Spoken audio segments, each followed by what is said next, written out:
And how do you think the Fed is doing? They're lost. They're not looking at the money supply. So I think they're just flying blind. The economic activity will start deteriorating, and we probably will see a recession next year in the United States.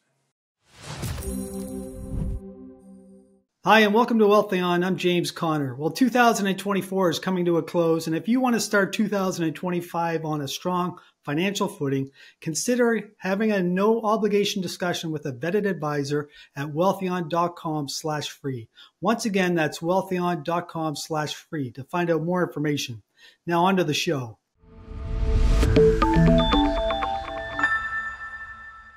Stephen, thank you very much for joining us today. How are things in Baltimore? Things are fine in Baltimore. Let's hope the winter just passes us by this year. Yes, let's hope so. So much has happened since the last time we spoke. I don't know where to begin, but I'm going to start with the biggest news, and that's the election. And you said Trump would win by a landslide, and he did. And I want to get your thoughts on what exactly you saw that you thought the Republicans would win so decisively. Well, the main thing, I was watching the prediction markets and the betting markets. They throw up objective information about what the probabilities of an election outcome going one way or another happen to be. And the reason for that is that the people betting have skin in the game. I mean, they're not just answering a telephone with some pollster on the other end of the line, who God only knows what they would tell them. But at any rate, that's what I was doing. I was watching the betting markets, and then what happened is that Trump actually was behind, and the probability of him winning, or certainly winning in these swing states and so forth, didn't look that great. And then with about a month to go, things started changing in the betting markets, and he really had momentum going into the final stage. He basically surged for at least 3 weeks, maybe a month, something like that. So that was the essence of it. Now my thinking, though, I thought the betting markets happened to be right. My intuition and analysis told me that I thought the bettors that were betting on Trump were right. And the reason for that is that what we've had in the United States, and also in the UK and Europe, with the European Central Bank and Europe, and the Bank of England and the UK, obviously, and the Fed in the United States, what happened when COVID hit?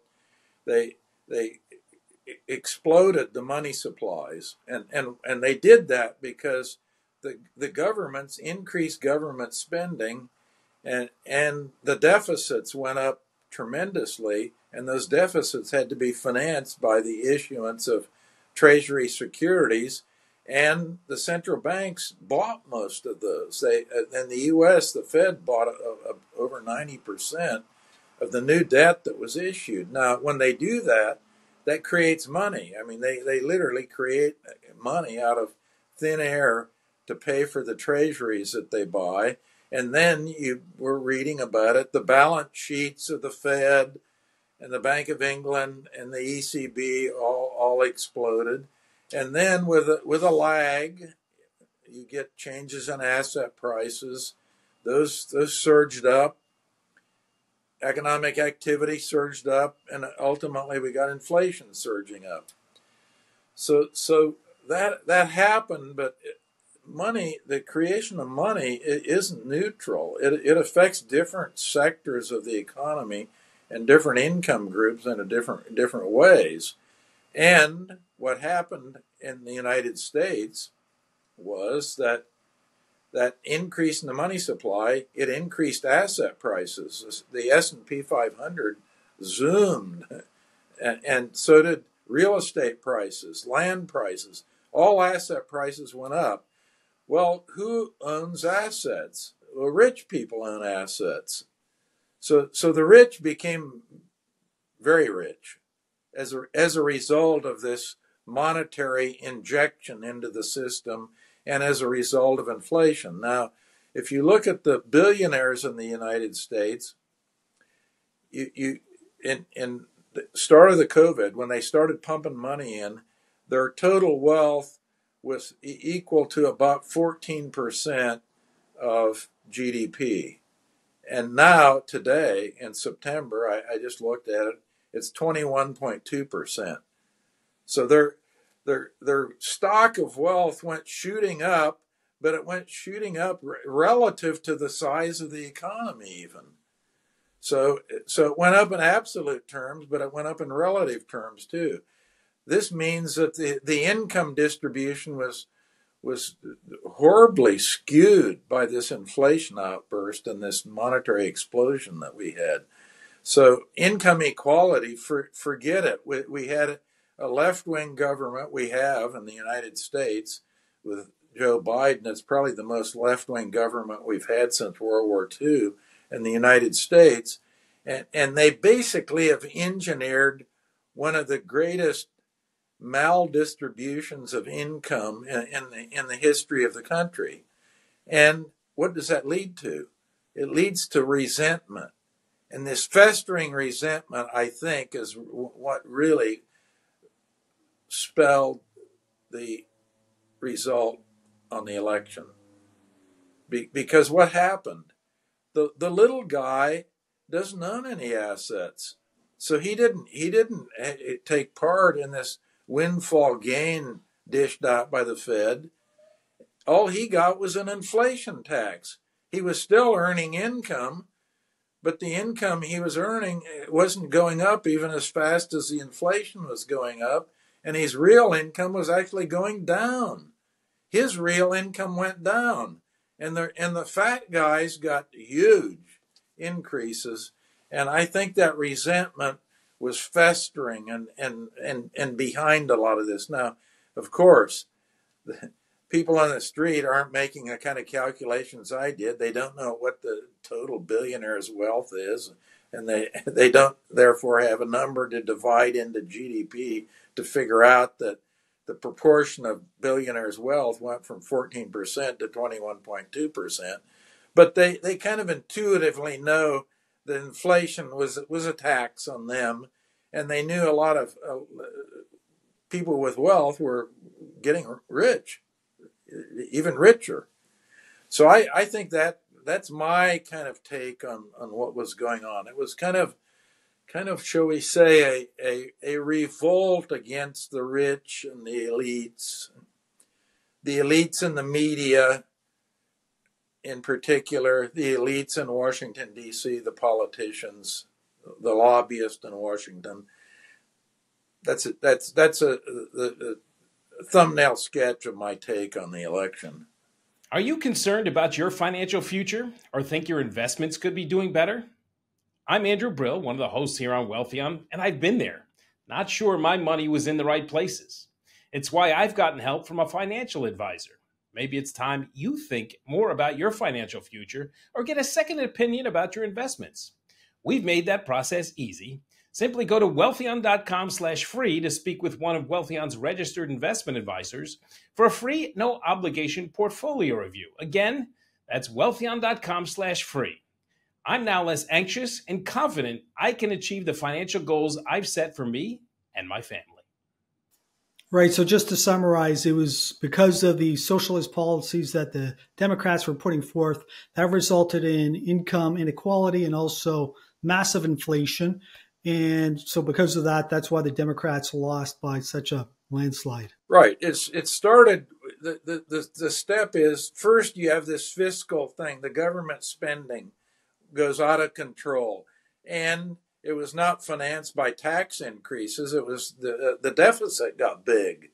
And that deficit was financed mainly by the Federal Reserve and the money supply. Remember, inflation is always and everywhere, Jimmy, a monetary phenomenon. If the Fed hadn't bought those treasuries, there wouldn't have been any inflation.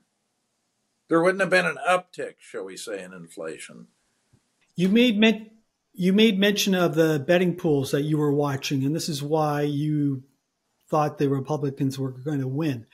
And I think it's quite interesting when you look at the various election cycles, how each one is different from another one. And this one is so much different from 2020. And it's quite often, it's being referred to now as the podcast election. And Donald Trump, in spite of his age, he's very innovative. I got to give it to him. I don't care if you like him or hate him, but the guy is always trying new things. And he did 14 different podcasts on YouTube, which got 124 million views. And that's just on YouTube. Harris, on the other hand, she only did 4 or 5, and I think she got 4 million views. And I know she was only campaigning for 100 days, but it's interesting to see just 4 or 5 years ago, these candidates were on CNN and Fox and CBS and ABC, and now they're not going there, the traditional channels. They're adopting these new media forms. Oh yeah, this is a great point and a big development. And for example, that's one reason that I started doing Twitter about 10 years ago, roughly. I had no idea what it even was, and my complaint always to my assistants was, I'm turning out this article, that article, and who reads them? I mean, how do you deliver the message? Is there a better way? So one of my students suggested that I do Twitter. I didn't have any idea what it was, and finally, after about a year, he talked me into doing it. So I said, "Fine, I'll do it. You set it up, you get it going, and we'll give it a shot." So that's how I evolved into the thing, and then people ask, well, why are you doing podcasts? Well, I'm doing podcasts because, number one, you have enough time in a podcast to actually say something concrete. Whereas if you're on the tube, you got 30 seconds or 60 seconds or something like that.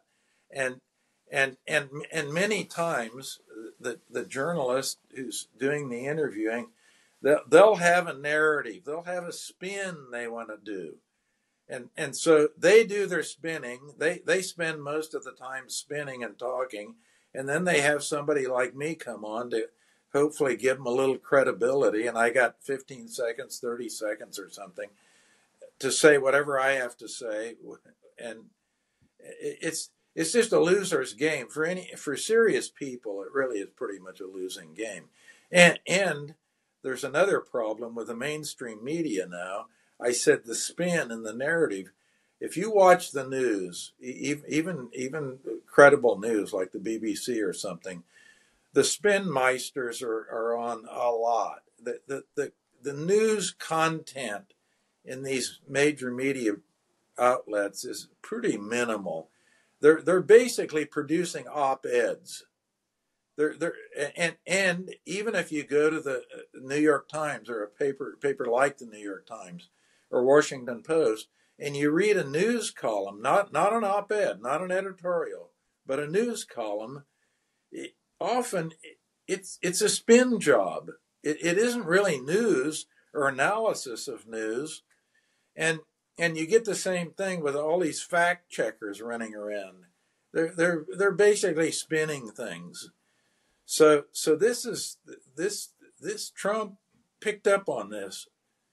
His intuition obviously was pretty good on this. He's experienced with it, but as you pointed out, I mean, he was way over the top relative to Harris and podcasting. Harris wouldn't do anything. Harris wouldn't do the podcast unless she controlled the podcast. Yeah. So it would be like me coming on with you, Jimmy, and say, "Now, Jimmy, I'll do the interview with you, but I'm going to give you the script. I'm going to give you the questions, and you ask me the questions, and I'll give you the answers. I'll give you my answers." Well, that's not what we do. I don't have any idea what you're going to ask me. I mean, you're running the show. I'm not. Yes, and a couple of points I want to make there. First of all, you were talking about CNBC, the business channel. They only get 100,000 views a day, so that's a dying medium. And with regard to Harris, I don't know if you saw this, but she did an interview with Oprah Winfrey, and it's come out here in the last few days that Oprah's production company called Harpo got paid $2.5 million to do the interview. Well, yeah, this is turning into kind of a scandal. This is a typical political thing. There's so much money floating around in the political world. This is another resentment factor. This is this resentment idea. So if people have a lot of resentment build up when they see all this money and the lobbyists and so forth, they'll tend to vote for an alternative. They'll tend to want to get the incumbents out. And if you look at the Western democracies, by the way, the percentage of incumbents that are falling in these elections has increased tremendously. And it's all because of this resentment. So we spoke quite a bit about U.S. politics and also this whole movement of elitism or against elitism. And we're suffering from the same sort of thing here in Canada with the Trudeau government. Any thoughts on the Canadian government or the Canadian economy? Oh, I think, Trudeau's in the tank, basically. So we're going to, whenever they call the election, we're going to get another sweep? I think he's a little bit Biden-esque. He's not the sharpest knife in the drawer, and I don't think he's led Canada in the right direction at all. But again, look at the United States. Do I think they've been going in the right direction? The answer is no. So let's move the conversation toward the economy now. And you have often said that most people don't pay attention to the money supply.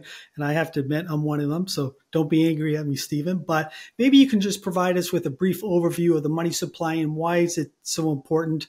And where does it stand right now? What does it mean for people? Or the consumers? I think the best way to think of the money supply, and people can understand this, it's the fuel for the economy. So if you're putting a lot of, you put a fuel injector on the engine and rev it up, you're going to do what? The first thing that happens is that asset prices go up. We had that. Then the next thing that happens, economic activity revs up. We had that. And then the next thing that happens is that inflation kicks in. Well, we had that. And then if you take the fuel out and start contracting things and don't give the engine enough fuel, asset prices go down. Well, asset prices haven't gone down yet in the United States, but and economic activity hasn't really slowed yet. And the inflation has, by the way. So that's the idea. Change the money supply, and ultimately you're going to, with a lag, get these changes in asset prices, economic activity, and inflation. And in fact, as I look at the record around the world, I've not been able to find one significant inflation that's ever occurred without a significant prior increase in the money supply. And what do I mean by significant? I'm talking about just 4% inflation for over 2 years. If you have 4% inflation for over 2 years, I think that's significant.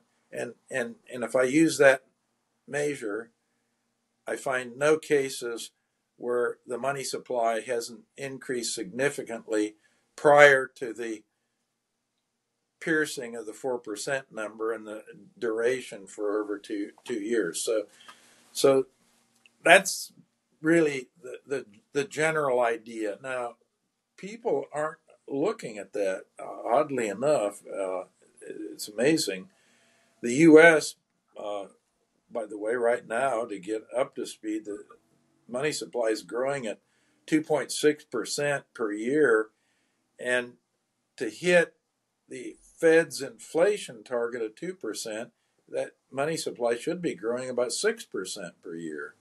And the money supply is actually lower. The stock of money in the U.S. economy is less now than it was in July of 2022. So we've had a contraction, actually, in the money supply. And it's growing very slowly right now. And this signals to me two things. One is that the inflation rate will continue to go down. It did pop up a little bit the last reading. It went from 2.4% per year to 2.6%, but it'll go down, and I think go down below the 2% Fed target next year. Inflation, I think, will go actually below the target. And the reason for that, we've had this contraction in the money supply for a couple of years, and the inflation lags behind that change in the money supply by usually 12 to 24 months. So it's kind of, as I say, baked in the cake. I know this because the money supply has been contracting and been very slow for a couple of years. So the inflation will keep going down. I think also it signals that the economic activity will start deteriorating, and we probably will see a recession next year in the United States. Politicians love to blame higher prices on supply shocks or shrinkflation or greedflation or whatever you want to call it, but you're suggesting it's got nothing to do with that. It has to do with excessive money supply or money printing. Yes, absolutely. And the reason they like this spin and narrative, by the way, is that it gets them off the hook. I mean, the central banks are the ones that are responsible for the monitoring and controlling the growth rate of the money supply, whether it's the Fed or the Bank of Canada or Bank of England or whatever. So they don't want people to look at the money supply, and they don't want to be blamed for inflation, because inflation is a tax and it's one that people don't like. And so they want to say, well, there was some exogenous thing that happened. Oil prices went up, or the war in Ukraine, or, as you say, supply chain glitches because of COVID. All of these reasons. This narrative, by the way, is in the press all the time. The press just repeats this. You'll never find in the press.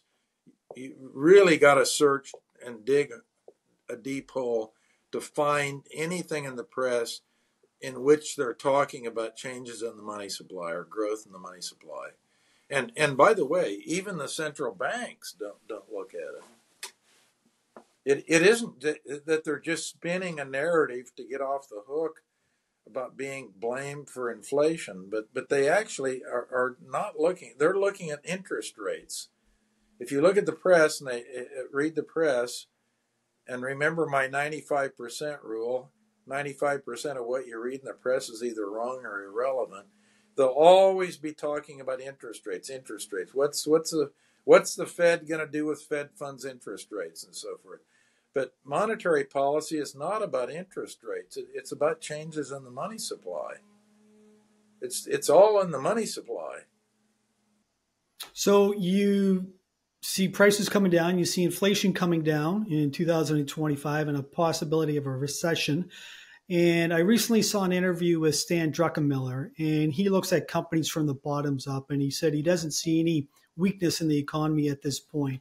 He also said he thinks the biggest threat to 2025 is a reacceleration of inflation. And he actually compared it to the 1970s, where the Fed thought they had inflation under control. They went from 8%, they got it down to 3%, and then it took off again. And it just kept climbing. And of course, you know what happened then. But what do you think of that scenario? And do you see the possibility of inflation heating up again in 2025? Well, no, not in 2025, because we already know what's happened to the money supply in the last 2 years. And we've only had 4 contractions of the money supply in the history of the Fed since 1913. And each one of those led to a recession. Actually, one of them, the contraction in 1929 to 1933, led to the Great Depression. So these contractions in the money supply occur, and then later on they transmit that negativity into the economy, and the economy slows down and inflation slows down. So I don't buy the Druckenmiller scenario, although that's definitely the consensus. That's what you if you're reading the press, that's what's in the press. And that's what most analysts, that's their take on things, but they're not looking at the fuel in the economy, the money supply, and changes in it. And Stephen, one of the other things that stands out to me are all these unions that are renegotiating these excessive pay packages. And I understand why they're doing it. It's because of inflation that we've just been discussing. But the longshoremen on the West Coast, for example, they got a 32% pay increase. East Coast longshoremen, 60% pay increase. Boeing mechanics just negotiated a 38% pay increase. What about all of these unions? And I know there's many people who aren't in unions and they're not getting these big pay raises, but do you think at some point these higher wages are going to trickle down into the economy and it's going to result in higher prices? No, that's the cost push or wage push theory of inflation, and it has been debunked completely. So it's all about changes in the money supply. That's what causes it. But this cost push inflation, by the way, it is another theory of inflation, but it doesn't hold water. So that's basically my reaction to that. The headline thing and the narrative kind of makes sense. I mean, you gave the number of these big increases, and you say, well, that's going to create inflation. It's a little bit like oil prices going up create inflation. It's another nonsensical thing. And to get a handle on that, my favorite example is to look at Japan in the 1970s. You spoke of the 1970s. Well, one factor in the 1970s that led to a burst in inflation, people say, or they make an assertion about it, is that we had two oil crises in the 1970s, one in 1973 and one in 1979. Oil prices shot up.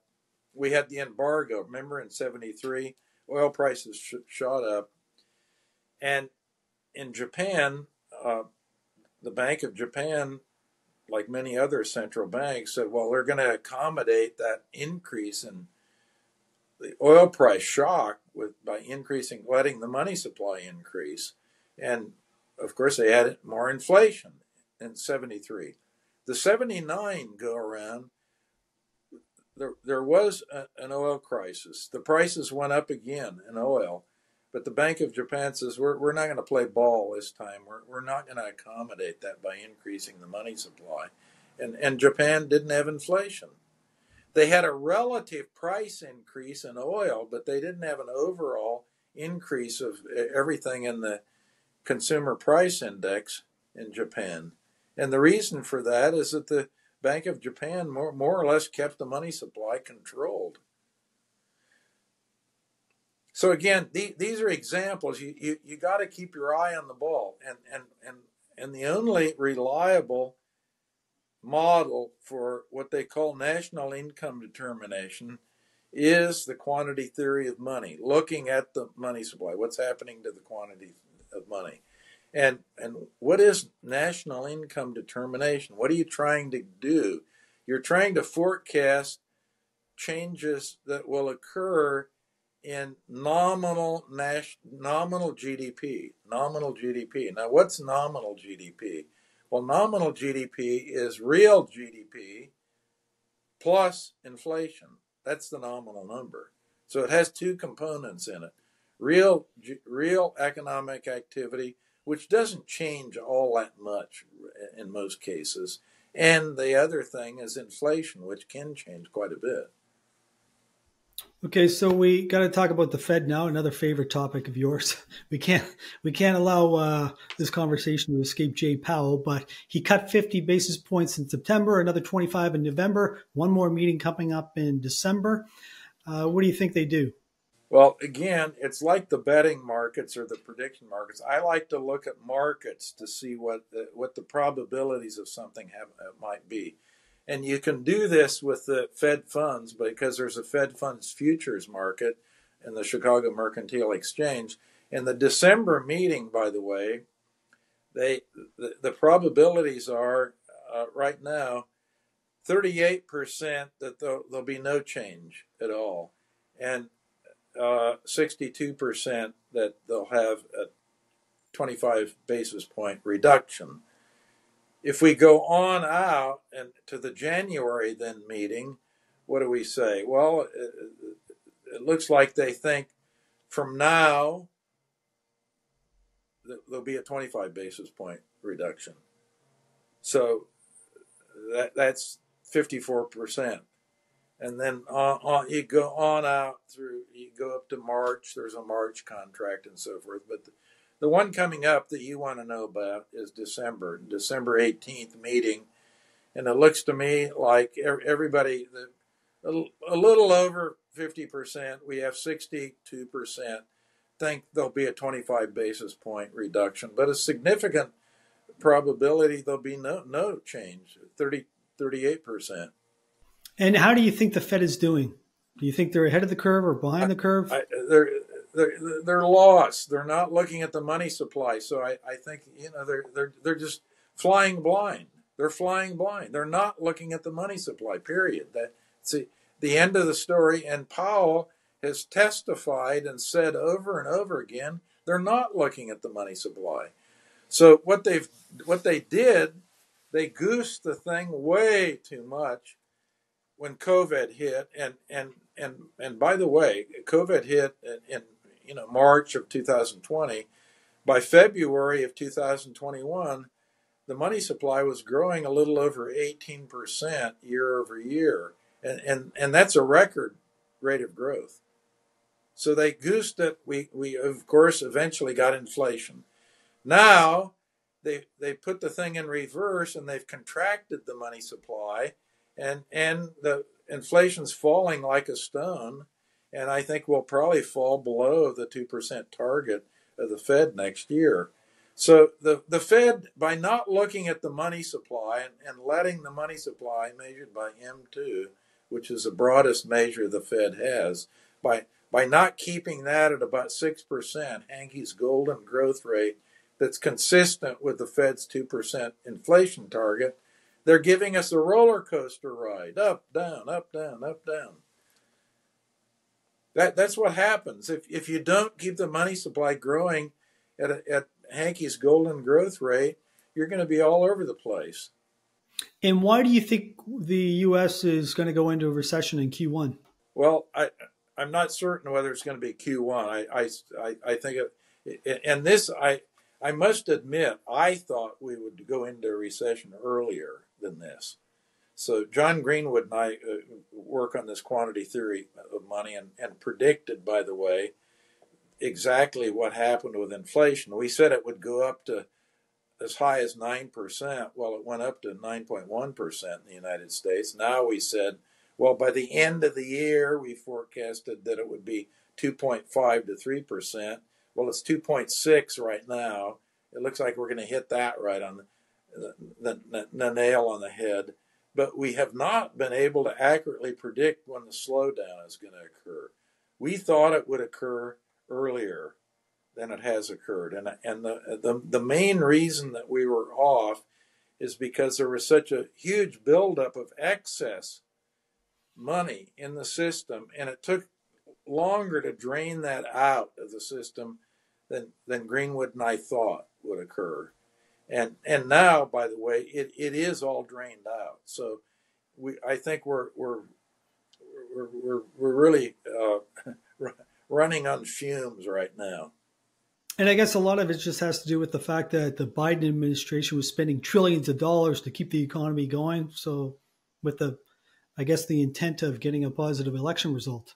Well, yeah, they were, but as I say, if you actually look at the amount of money people were holding relative to GDP, if you look at that ratio, it's basically burned off in the summer, so it's gone. The excess is gone.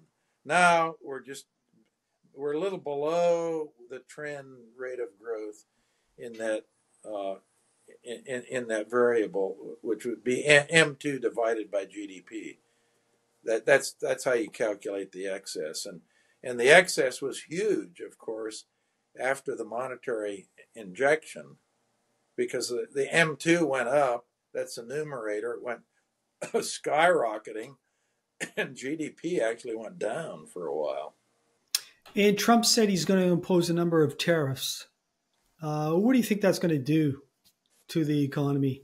Well, it's going to slow it down, because that's a tax. It's like a sales tax.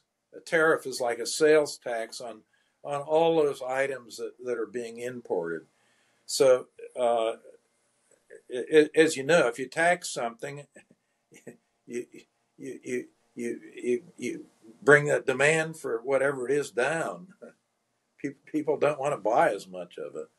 So it'll slow things down, and trade is something that, unfortunately, the politicians, including Trump, of course, and most businessmen, which, I mean, let's face it, Trump's a real estate guy. He's a business guy. So most businessmen think like this.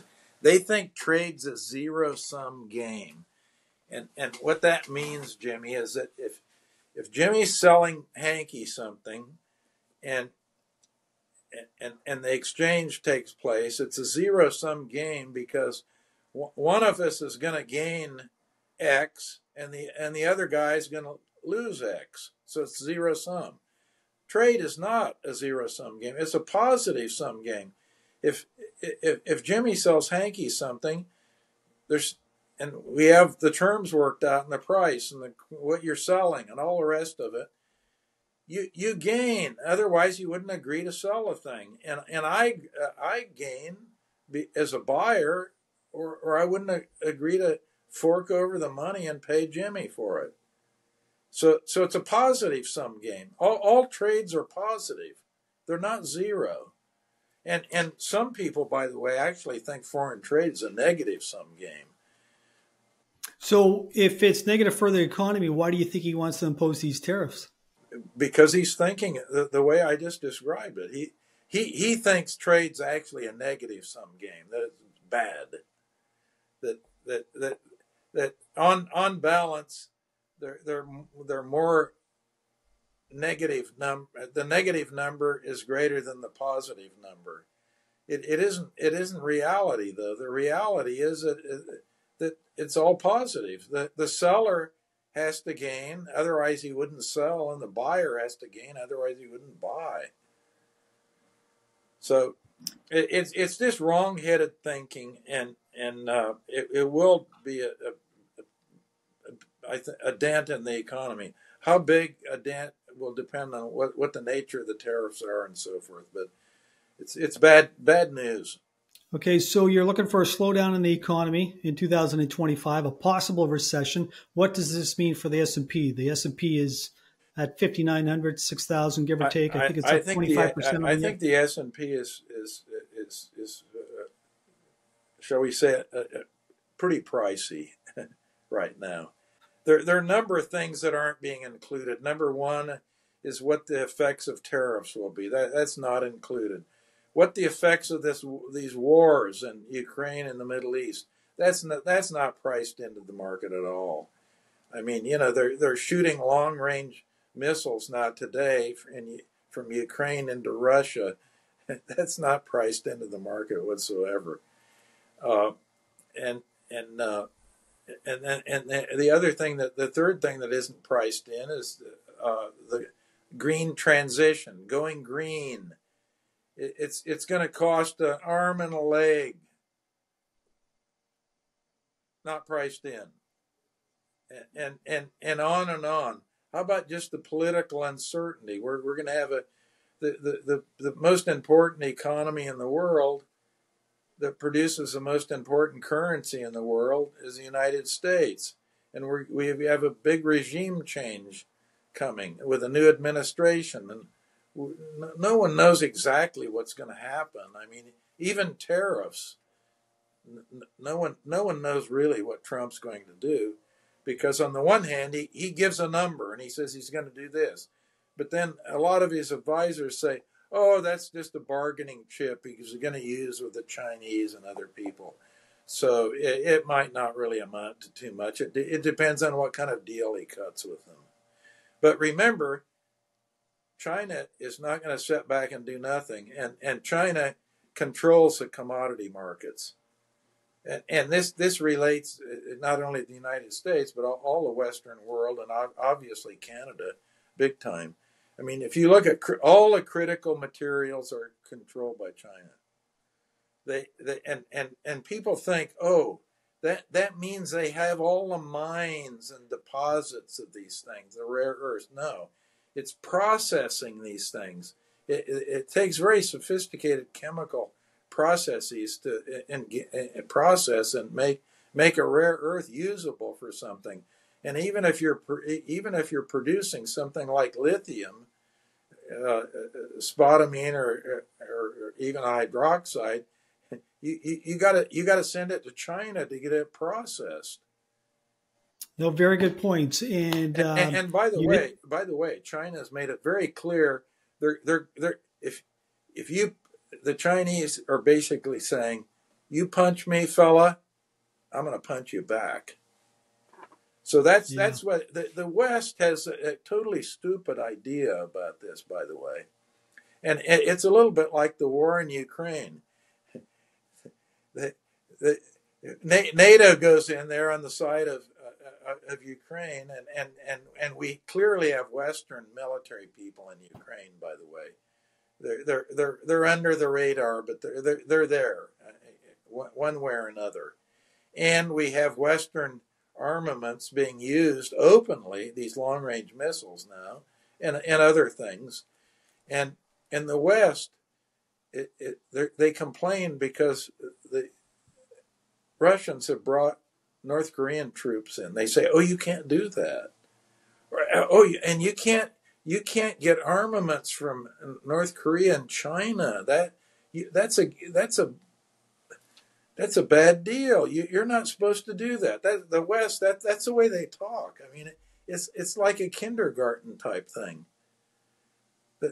The Russians are basically saying, buzz off. Well, we're in a war, and we're in a war. Why? Or why are we in the war? Because the West went over the red line.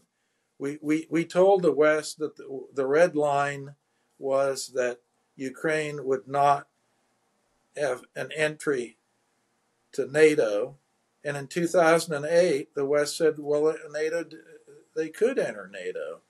And then, it's just gone downhill ever since. But you have to put these things into context. That's my point. You don't just start from today, day one. The news will all be about these rockets going into, or missiles going into Russia. But there's a bigger story. Well, how did the whole thing start? Yeah, you raised a very interesting point about China, and China is so far ahead of the curve when it comes to so many things, including battery metals and battery chemistries. And they were on top of this 15 or 20 years ago when no one in the West was even thinking about it. Now, if you're an EV maker, you have to go to China to get your batteries. There's no question about it. Or silicon, for example. Or you just name one critical material after another. If you look at what I call the 3 M's, mining, metallurgy, and material science, which of course people in Canada should know something about, the 3 M's. And you look at the schools where the rankings in the 3 M's, mining, metallurgy, and material science, China dominates the top 10 in those 3 M's. If you look at all the universities and schools around the world, China dominates those. If you look at other fields, China isn't even in the top 500. So they've been at this for a while. They put a lot of resources into it, and they're just, as you say, way ahead of the curve. There's nothing in the West that comes close. And we didn't even touch on Taiwan. They controlled 90% of the advanced semiconductor manufacturing. Right. Imagine what would happen to Apple or NVIDIA. A lot of things are out in Asia, and the U.S. seems to be itching to go to war in Asia. So it sounds like Remember 2025. the narrative. A lot of the narrative, by the way, of some of the not only the elites in Washington, and it's kind of a bipartisan thing. It isn't one party or another. They advertise that China is the enemy of the United States, and somehow, you know, to put it bluntly, a lot of them are. If you really get them talking, they'll say, you know, it's time for us to go to war with China, and put that back in the bottle before it gets too dangerous. So we touched on a lot of things today. We touched on politics and geopolitics and the economy, but we have yet to talk about your new book. And you, along with Leland Yeager, released a new book. It's called Capital, Interest, and Waiting. Tell us about the book. The book in a nutshell, at kind of 30,000 feet, the reason waiting is in the title. It's capital, interest, and waiting. And the reason for waiting being in there is that if you take a basic economics course, you learn about a production function, and to produce something you need land, labor, and capital. What this book demonstrates is that no, you need land, labor, capital, and waiting. So, somebody has to forego current consumption and save and wait to receive a reward or return, and then maybe consume at some later time to make the whole process go. If you don't have waiting, you're not going to produce anything. You're not going to grow. So that's the essence of it. And what's the price of waiting? It's the interest rate you receive. If you didn't receive an interest rate, you wouldn't wait. You'd just consume everything today. Why save if you're not going to get a return on your savings? So that's the broad picture of the thing. And there's been tremendous confusion in the economics sphere for hundreds of years on this topic, by the way, and many economists haven't even looked at it. So we've added this new element and a new way to look at the production function or economic activity, and then it gets into a lot of practical matters. Well, how does this affect things like the yield curve, and how does this affect monetary policy? So if people are interested in those topics, this is I think we've broken new ground. We might have even broken a little glass by doing it. But Yeager, by the way, I'm delighted that the book has come out. Palgrave Macmillan's a publisher. Yeager would have been 100 years of age this year. And by the way, next Monday, the Southern Economics Association is meeting in Washington, D.C. We're having a special session on Leland Yeager. Leland Yeager's life. He's a very distinguished economist, made lots of contributions. And I think this contribution is something that he was not able to finish because the Grim Reaper met up with him when he was 93. And I had always promised him if something happened and he couldn't finish the book, which I'd been helping him with anyway, I'd finish it. So it took me 6 years and I got it done. Well, congratulations. And if somebody has an interest in the book, where can they go and find it?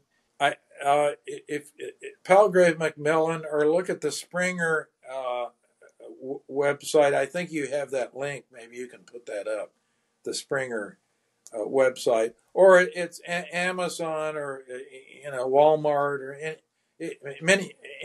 many places that sell books online sell this book. It's just come out. It's been out about 3 weeks.